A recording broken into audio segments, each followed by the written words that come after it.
Welcome to the Susan Brender Show. It's all about you. Featuring shows on health and wellness, the performing arts, politics, and people who inspire you to be your very best. And now, here's Susan Brender. I'm Susan Brender, and this is the Susan Brender Show. Today, my guest is Michael Solomon. He's been a friend of the show for a long time. He's a political pundit and an author of several books. Now, he has so much to discuss with us today because, it's been a really powerful year with the whole election process, voting for Trump, getting rid of Clinton. There's so many things that have been happening, and I want Michael to let you know how he thinks about all the things that are on the agenda, essentially. So we're going to start off by talking a little bit about the bias in the media. Do you believe, Michael, that there is bias in the media against E.T.? It's an understatement. It has been going on for the longest time. From the day he announced, everybody was digging into reports and trying to come up with stuff. It's amazing what's going on, but there's a tremendous bias. They only what I've seen in the news is they're only reporting one side of the story. They're not reporting the other side. And that's what I've been looking at. I watch Fox, I watch CNN, I watch MSNBC, NBC. I watch them all. Yeah. And I'm not being prejudiced towards any of the others, but when I watch Fox, I've always seen when they have a commentator on, or a pundit, or a political analyst, or a talking head, they always have somebody from the opposite side on, and they debate. And they let the viewers make up their minds. I mean, I've watched MSNBC, and they put one person on there to give a negative report on everything else. They give their one side. And it's always been a biased side, no matter what it is, whether it was against Bush, if it was against praising something Obama did. I mean, it would always be one side. There was no negative at all. And that's the problem with media today. Everybody wants to sensationalize everything, and it's just not fair. I mean, yeah. I'm not praising Fox, but I think they do it right. I mean, I've watched them over the years, and maybe that's why their ratings are so high. I don't know. Okay, let's talk a little bit about what happened last week with all of the women all over the country and virtually all over the world protesting Trump. I mean, when you think about that, there's got to be a reason, don't you think? Yeah, it was contrived. I mean, where were they? They're screaming they want equal rights. They want equal rights. They've had equal rights for the last 30 years. I mean, all of a sudden they want equal. Where were they picketing when Obama was president, when Clinton was president, when George Bush was president? They've had equal rights. They're concerned about Roe versus Wade. Let me tell you a story, Susan. No. They don't even know what Roe versus Wade is. Roe versus Wade was a privacy issue in 1973, and everybody says they're going to overturn it. They're going to overturn it. Well, they haven't overturned it since 1973, and they're certainly not going to overturn it now or the next 20 years. And even if they did, all it does is push abortion back to states' rights. Because prior to Roe versus Wade, abortion was legal in many states in the country. And that's a simple fact. There's nothing we can do about it. If you read the decision, you'll see it was a privacy issue. And it's set up the trimesters and everything else. And, you have to look at other things. Maybe we need an adjustment in Roe versus Wade. You're looking at a 24-week fetus. Yeah. That's not a fetus anymore. That's a 6.5-month-old baby. My daughter is a labor and delivery nurse, and she's delivering children 4.5, 5.5 months, and they're viable. They go home. They're fine. Yeah, they're a little under birth weight and everything else. But in 1973, we didn't have the medical science that we have today that can keep a child like that alive. So maybe we just have to reevaluate it and take it down from 26 weeks maybe to 16 weeks. I mean, to be perfectly honest with you, I am for a woman's right to choose, but is choosing not to have an abortion also a choice? And I look at it this way: if a woman doesn't know by 16 weeks, 4 months pregnant, that she's going to keep the child or whatever, that's enough. After that, that's not a fetus anymore. It's a human being. I mean, just think about the medical science. Yeah, but you will admit that Trump has really spoken about women in so many negative ways, and that is the impetus behind a lot of the women wanting to march, because they don't really trust them. Where did he speak to them in negative ways? Except the 16 women who claim They have had 16 reports of women who claim that he assaulted them. Okay. The one thing he did was he was talking to Billy Bush in a trailer, and they were bragging. I mean, to me, that was men bragging in the locker room or on a golf course or anywhere. I mean, I didn't look at that as anything else. That was locker room talk. All right, so let's say even if he did, I mean, that was stuff years ago. Number two, where were these women coming forward? I mean, I didn't see them. They just all of a sudden there were reports that they have them. Women on an airplane in first class flying with Donald Trump, sitting next to him, and out of the blue, he reaches over, grabs her breast, puts his hand under her skirt, fondles her, and she doesn't scream. She doesn't say anything on an airplane in first class. Right. Give me a break. And nobody witnessed this. Nobody saw this. I mean, you got to have your head in your sand to believe a story like that. Right. But that was it. That was the end of it. I mean, you know, and you know, did he put the country in jeopardy? No. I mean, look at what Clinton did when he was in the White House. Oh. And I mean, you know, yeah. and she tried to cover it up for him. Yeah. So I don't know. I don't get to that. But the bias in the press today is so one-sided, and it's out of control. It's totally out of control. So what do you attribute to the fact that other presidential candidates have not been attacked like Trump is? Well, let's go back and look at Clinton and Carter and Reagan and the first Bush, George H. Bush. We didn't have the internet back then. We didn't have 24-hour news cycles like we do today. News is no longer getting too. Look, you were in news. You were in Sure. broadcasting for years, Susan. You know what it was like. You had to have two independent sources. Yes. And it couldn't be hearsay. It couldn't be, hey, somebody told me that. It had to be, hey, I saw this happen, and I'll get up on TV and I'll say I saw it, and that's a fact. Okay, that's an independent source. Another independent source is, no, I was with Charlie and we saw it. No, that's not an independent. A guy across the street who says, hey, I saw the same thing that guy did. We don't know each other. That's two independent sources. So that's the problem. But today, everything is sensationalized, and news is not news. News is a business. Everybody's trying to sensationalize it. They want to be the first one to report it, even if it's wrong. They don't get the facts, and that's the first rule. You know, I was a police detective for years, and the first rule is get the facts. I mean, we were responsible for putting people away, and you know, we wanted to make sure we had the right person, and we got all the facts first, and that's the way it was. The computer and all the technology is going to have a huge impact on the way the political situation occurs in many years, for many years. Now, if you had your choice, would you say that the tweeting and all of the Facebook situations and everything that's going on in the computer should be eliminated when you're thinking about who you vote for? Because no, you can't. Unfortunately, because this is the way life is today. Social media has taken over the entire internet. It has taken over the media.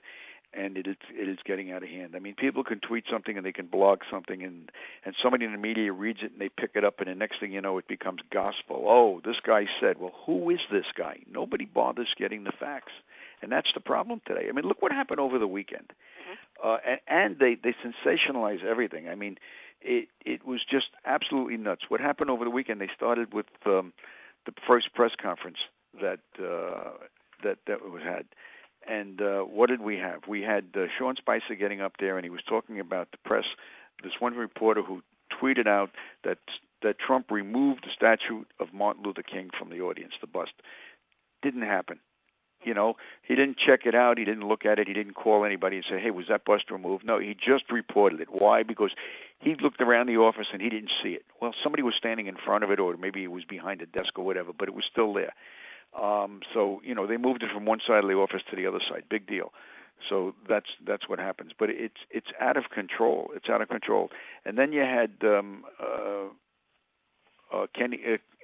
Kellyanne Conway got up on Meet the Press, and they were talking about Spicer's comments. What did she say? She said the crowd talking about the crowd size. Personally, I don't care about the crowd size, because to me it doesn't matter. But I guess what really happened was Trump saw all of these things, and he talked to Spicer, and he says, you know what, go downstairs and fix this thing. And that's what he did, because that wasn't a press conference. It was just they were lambasting the press is what they did. But do you think that's outrageous that the president or other people like Kellyanne are talking about how many people were in the audience, how many people were there? Because no, it's not outrageous because the press started it. They came up with a phony photograph showing that there were less people there, and they sensationalized the headlines. Maybe they were egging him on, and maybe they were thinking of sticking a splinter under his toenail or something. Trying to get him to jump a little, and they did. So they didn't have to come up with that statement. They showed two pictures. One was obviously photoshopped, and they showed less of the crowd. Well, the crowd was less because, number one, they covered the lawn with a plastic tarp so that they wouldn't trample the grass down as much, so it didn't show up as much. But to me, I don't care how many people were there. I don't care if 2 people were there. Right. But what happens is let's look at what the press did. Okay, Kellyanne on Meet the Press said that Spicer's comments were about crowd size or alternative facts. Now, what she meant by alternative facts was that his information was from other sources. He had facts that were alternatively determined because they had 2 or 3 sources, and when he looked at one source, he said, yeah, and they didn't look at the photographs or maybe the satellite pictures or whatever. So what does the press do? Some reporter gets nuts, and he goes out and he looks up George Orwell's book, 1984, and he starts comparing what she said to George Orwell. Well, give me a break. That was in 1949. And George Orwell's concept of alternative facts was newspeak. It was the language of Oceania, which was a fictitious nation in Orwell's book. It was designed to limit the freedom of thought. So all of a sudden they're saying, well, Trump is starting to limit everybody's thought because he's using the principles of newspeak. That's a joke. The media pointed out that in 1984, alternative facts had an eerie link to Orwell's phrase of doublethink, which meant the power of holding 2 contradictory beliefs in one's mind simultaneously. So what did we do? We come up and we say that Kellyanne Conway can't hold 2 thoughts in her mind simultaneously. She's looking at one picture and looking at the other. And give me a break. Yeah, but you know what the media forgot? Well, they forgot that Orwell's book was fiction. No, look, here's the thing. You think that today the impact of, again, technology is really having a real, when I say the word impact, it's really having an impact. And so, you have a president who's tweeting. That's kind of really strange. How many other people? Why is it strange? Well, because, if you're a president of a country. Remember when Obama was elected, and he said, "I'm still keeping my BlackBerry." Yeah, that was really weird because. But nobody said anything about that when he kept his BlackBerry and started sending out. We didn't have Twitter when he was first elected. Yeah. When he started sending out emails and everything else, that was fine. Yeah, but Michael, look, he's sending out tweets that some of them are just absolutely ridiculous. Now, I'm not. I can understand that, and I think some of them should be curtailed. But when the press comes out and they make these outrageous statements. And they said, well, he removed the bust of Martin Luther King. And so he takes a picture of the bust in the office and he tweets it out and he says, really? We removed it? Okay. Sometimes you just have to call them what it is. And, the press is going to have to be careful. Yeah. It's amazing. But in 2006 on Meet the Press, Tim Russert was alive at the time, rest his soul, asked John Meacham, who was his guest, what he'd like to see as a New Year's resolution for 2006.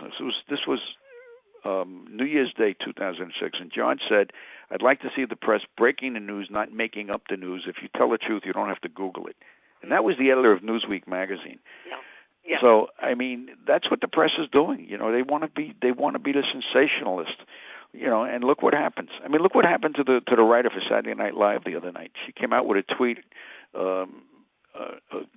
very, very malicious against Barron Trump. Give me a break.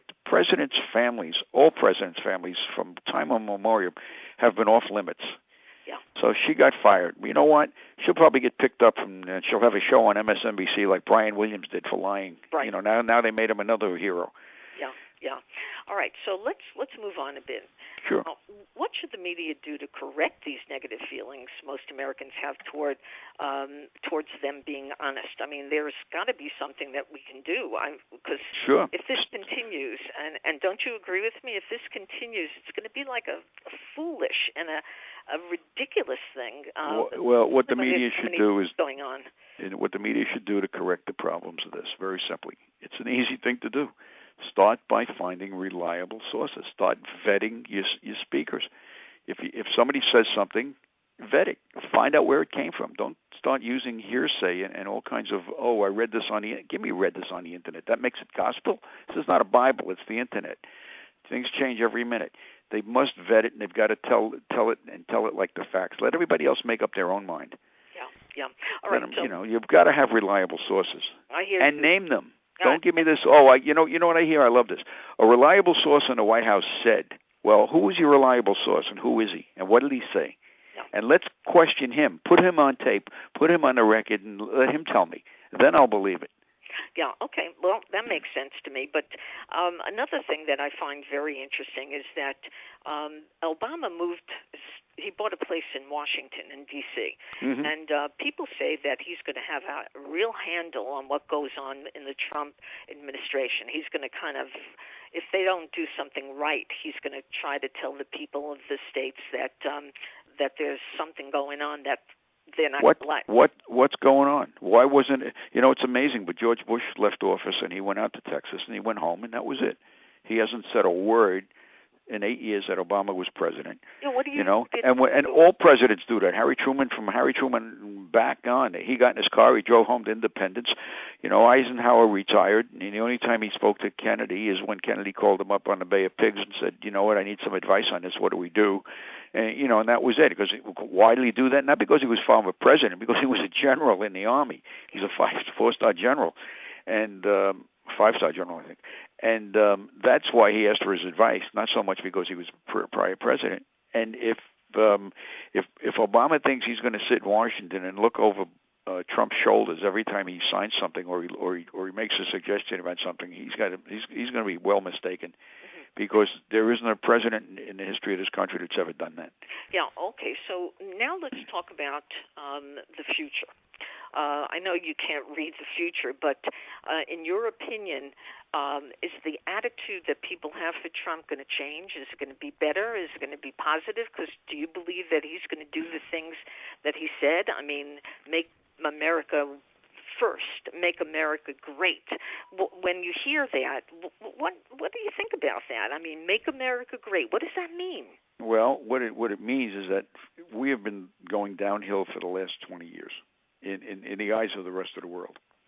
But if you look at what just happened in the last 48 hours in Washington, in the White House, all the union leaders of the major unions in this country sat down with the president in the Oval Office and they had a meeting. That's never happened before in the last 10 presidents. As a matter of fact, when they had a news conference when they came out of the meeting with Trump, all the union leaders said that's the first time it's ever happened in the history of this nation. We've never been invited to the White House. We've never sat down, even with all the support the unions gave him. So what am I looking at? I'm looking at the fact that the unions are starting to wake up a little bit, and they're saying, you know what, this man wants to create jobs. We're all going to have to pitch in and help him. We're all going to have to make it right. And that's basically it. We're going to have to do away or curtail some of the regulations that are killing us. Yeah. Well, let's talk about the regulations. Many people say that regulations have been a bummer. I'm using that expression, bummer. They've really done a lot of harm, actually. Do you agree? Absolutely. Think about this. Just some of the EPA regulations alone, okay? They're screaming about why we're buying Chinese steel and bringing it over here and using it here for two reasons, okay? We can't manufacture steel over here. We can't manufacture it affordably. With all the EPA regulations and everything else about burning coal, and you couldn't fire up a steel plant if you wanted to without it costing a fortune with all the carbon activity and everything else. Al Gore is the king of selling carbon credits in the world. Right. According to Forbes magazine and according to the Wall Street Journal in 2014, from the sale of carbon credits in his firm Generation Investment Management, people can look it up. It's on the internet. and it's factual. It comes right out of Forbes magazine. He earned $218 million selling carbon credits that year, amongst his other investments in green energy. Why is he the only one in the world allowed to carbon now, credits? A lot of people ask that same question. They want to know what's going on with him because he seems to be making millions upon millions, as you said. And do they report it? Do they tell the people about that? Well, if you read the right publications, if you go in and investigate it, I mean, Al Gore claims on a CNN interview that he got his theory about global warming when he read Michael Crichton's book State of Fear. He forgot that Crichton's book was fiction. I keep telling people, I says, I'm glad he didn't read Crichton's other book, Jurassic Park. He'd have me buying a backhoe as a pooper scooper for my pet dinosaur. I mean, okay, well, let's move on a little bit sure. At this point. And you absolutely have a lot of faith in Trump, don't you? Because as I listen to you, I get the feeling that you think he's much smarter than a lot of other people do. Well, right? for years, the one thing I've been saying, he says clean the swamp. I don't use his terminology, but what I've been saying is, what, the Democrats have tried it for years, the Republicans have tried it for years. Everybody's out for their own self-interest. There's a quote by James Freeman Clark years ago, who in the 1800s said the difference between a politician and a statesman is a politician only thinks of the next election, the statesman thinks of the next generation. And that's what I want in Washington. I want somebody who can run this country like a business, somebody who's been successful and can do it. And I think Trump can do it. Are there other people who can do it? Sure, there are other very notable business people who probably could do it, but he stepped up to the plate. Mm-hmm. Am I going to be happy with everything he's done? Maybe, maybe not. I don't know. But I'm certainly going to give him a chance. I like what he's done so far. Mm-hmm. Okay. You're entitled to your opinion, and so are a lot of other before people. He was even sworn in, he saved 1.2 million jobs. And then the press came out, and they came up with, here's what the press did after that. He's talking about media bias. They said, those things were on the table, and Obama was going to save them anyway. And the president of Ford got up and he says, "No, we never even had a discussion with the Obama administration. This all started when Donald Trump spoke to us." So there's the source right from the horse's mouth. So the press is who are they trying to make look good? I mean, they'd do anything to destroy this man. Yeah. Well, because you know why? Because he called their bluff and he beat them at their own game. All their polls were wrong. All their articles were wrong. They had Hillary coronated before Election Day, and they were ready to go with her. And it was surprise. Well, also let's talk about the Supreme Court. You said before the show you talked a little bit about the Supreme Court and the impact that's going to have on the people. So tell our audience a little bit more about what do you think is going to happen when he brings other judges in? Well, it's funny, but there was an opinion article in the New York Times today about the Supreme Court nominees, and they said that Trump has narrowed his pick down to three names: Neil Gorsuch, William Pryor, and Tom Hardiman.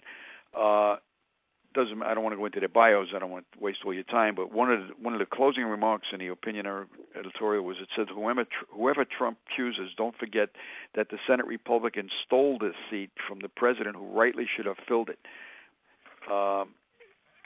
And they prevented Obama from filling the seat. But they also should not forget the theft, and they should look for ways of getting even in the future. Right. Harsh as that may sound, it may be fair. Well, guess what? They didn't prevent Obama from filling the seat. He nominated Garland. It was Joe Biden, who was his vice president, who got up once and said that a president should not make an appointment to the Supreme Court in his last year. Matter of fact, they tried to get Bush from making an appointment 18 months prior, and they did. They stopped him. Mm-hmm. But I look at it this way. Whoever Trump appoints is probably going to be a constitutionalist. That's what he wants. He wants somebody who's been like Scalia.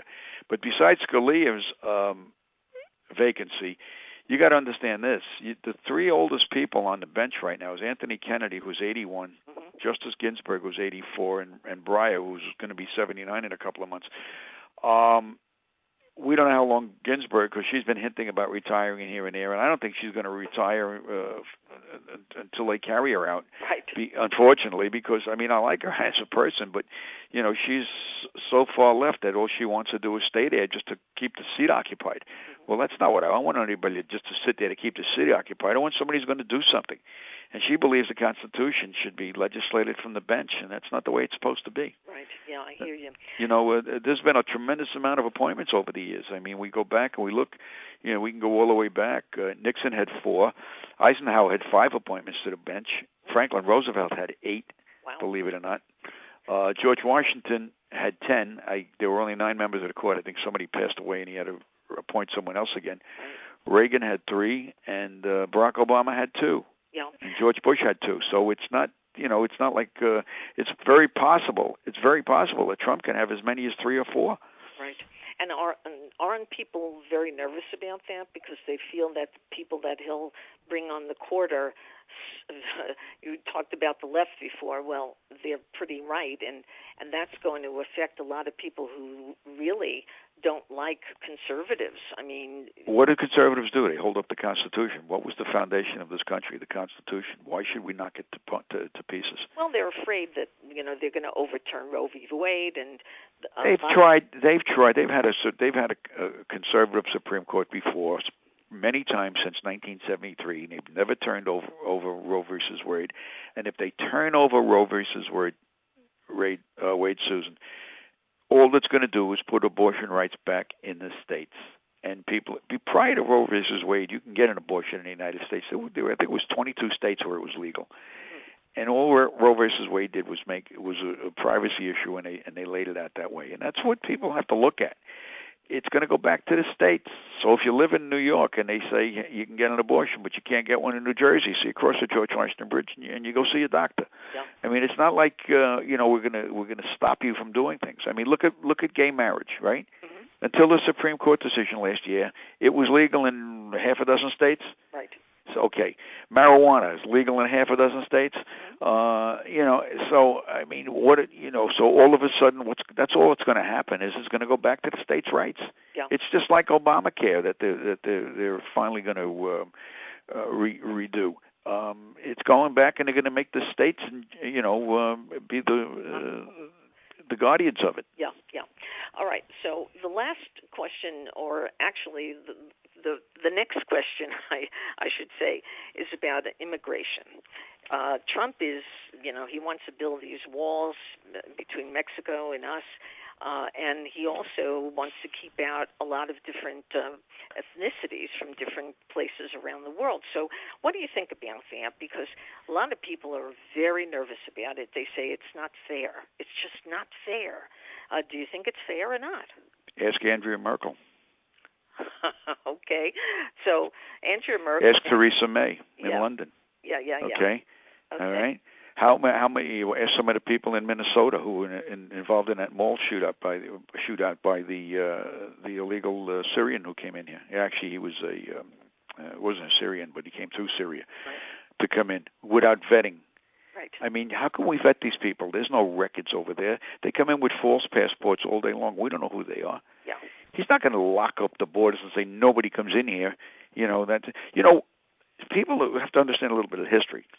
Prior to 1966, we're not going back that long ago, going back 50 years ago. Prior to 1966, there was no immigration into this country. There was emigration. More people were leaving than coming in. The only way you can get in was if you had a need that we had. You were a medical doctor, you were a scientist, and that's how we got Warner von Braun in here, by the way, for the missile program. But that's what it was. It was prior to that. In 1966, we had the Hart-Celler bill that was introduced in the Senate and Congress. And Senator Kennedy, late Senator Kennedy, was chairman of the committee. And what he said was, once they passed the bill, he said, this bill will not exclude Americans from finding work. It will not flood our cities with immigration, and it will not cause any Americans to lose their jobs. Well, here we are 50 years later, and let's look at what we've got. What we did was that bill allowed 200,000 people in from the Western Hemisphere, which was Central America and Mexico and such, and 180,000 from the Eastern Hemisphere, which was Europe and Asia. Right. So here's the argument that all of a sudden we need these people to come in here and do the jobs that Americans won't do. Well, let's see what happened prior to 1966, Susan. Right. You and I were around. My lettuce got picked. My house was cleaned. My lawn was mowed. My kids were cared for. Who did it? Right. Americans did it. We did it. So here's my theory. The problem is we're spending about $1,100 to $1,200 a year in tax dollars per illegal citizen, illegal immigrant that's in this country. Okay? So what have we got? Hire the right people, let them pick my lettuce, pay them the right wage, pay their taxes, charge me $1 more for a head of lettuce. But people go to the supermarket and they look at the point of purchase and they say, you know what, lettuce went up $1 this week, I'm not going to buy it. Right. Okay? But I'd rather pay $1,200 a year to keep an illegal immigrant in this country. Yeah. Something doesn't make sense with those numbers. I know it's a conundrum for a lot of people because and you know what? And I don't have a problem. They're here. Okay. You want to come to this country? You want to pledge allegiance to this country? That's fine. We live under one flag. We have one language, and this is the way it's supposed to be. You want to be a citizen of this country? Do something to earn it. Right. Right. Contribute, pay taxes. If you come across the border and you want to join our armed services, you want to spend 2 or 3 years in our Army or our Air Force or Marines, and you want to help fight for this country, I'll make you a citizen. I don't have a problem with that. But you think that a lot of the immigrants don't feel that way. They want to take advantage of this. Well, the biggest problem we got is, everybody thinks it's only Mexicans. It's not Mexicans coming across the southern border. A tremendous amount of people are coming from Central America because their economies and their families are falling apart. I was just in Aruba for a couple of days on vacation. Aruba is 14 miles from Caracas, Venezuela. And with what's going on in Venezuela, I had a discussion with some people down there, and I was, some of the people I know, and I was saying, what's the problem with the Venezuelans trying to get out, trying to come over here? They said they're not coming in. We stop them halfway. They've got a Coast Guard there, their own Coast Guard and their own Navy, and they stop them. Yeah. They locked up, and all it is a 14-mile ocean. Yeah. Aruba's a small island. The whole place is 22 miles, but they're a tremendous vacation spot and everything else. And they're keeping the Venezuelans out. They said they want to go the other direction. That's fine. They're not coming here. Well, we have to finish the show, Michael. So I want to know, you've been interviewed hundreds of times in your career as a detective and TV and been on TV. How do you handle the media? And let's just finish on that and make it as quick as you can. Well, when I was interviewed back then, usually on major cases and everything else, of course, the first question out of a reporter's mouth or whoever was interviewing me on TV or whatever is they wanted to know what the evidence was, what we have on a suspect, how can we prove this guy was guilty and everything else. And I had a standard answer. And I wouldn't give them any information because I knew the way they were going to spin it. They were going to make it, first of all, they were going to announce to the world, and how are we going to pick a jury when all the evidence was out there in print? And my standard answer was very simple. I'm sorry, but I cannot divulge that information because the ends of justice will not be met. Right. Period. That's it. That's it. So you have the power of positive thinking. You feel that we're going to have 4 years or maybe 8 years of a good president who's going to do a lot for the Americans? Oh yeah, but you know what? Yeah, absolutely. But Susan, I'm also an economist to a degree, and that, as much as I'm a businessman and everything else, we're going to have some tough days ahead because of straightening it out. Because what's going to happen is we are going to have some inflation. We have to. They have to raise interest rates. The Fed has to raise interest rates, and those things are going to happen. Prices are going to rise a little bit. He's trying to keep prices down, especially in the energy sector, once we get the XL pipeline completed. And by the way, you talk about EPA regulations. Under the Obama administration, they would rather put the oil in trucks and have diesel trucks driving it down from Canada than put in a pipeline where you're not going to put diesel emissions in the air. So where's the EPA on that? Yeah. And it's in a pipe and it's not leaking anyways. So my theory on that, but we're going to have to. Prices are going to go up a little bit. Things are going to have to get settled in there, but it happens. Look what happened during the Reagan era. We had tremendous growth, but we did have a little inflation. Yes. And it's SOP. It's cyclical, and that's what happens with economics. Things are cyclical. Well, my guest today has been Michael Solomon, who's a pundit and an author of several books. So, Michael, again, I want you to tell people where they can get your books, which book, and what your last book is. Well, my last book was The Conversion Prophecy, and it deals with the economic takeover of the world by Islam. As a matter of fact, it's been written for the Hollywood screen. We're looking for a producer, so if anybody's listening to this in Hollywood, let me know. And also my speaking engagements. I speak at civic groups and all kinds of groups all over the country and corporate events. So if anybody wants further information, they can go to my website, successtalkinc.com, successtalkinc.com, and they can contact me through there. And it's always a pleasure speaking with you, Susan. You know that. Thank you very much, Michael. As you know, you've been a guest on my show several times, and every time we get into a conversation, it could go on and on for hours. So I'm going to invite you back another time to talk. That's fine. When we give Trump a little time to show what he's made of. He's right. He's like the Energizer Bunny. He's been in office, he's been actually working only 4 days, and I'm saying to myself, when's this guy going to stop and breathe? Yeah. Well, hopefully that's good for us Americans. And, listen, he's in the office now, and we have to have more of a positive attitude, because if we don't, what good is that? So anyway, my guest today has been Michael Solomon, and I want to thank you for being on the Susan Brender Show. My pleasure, Susan.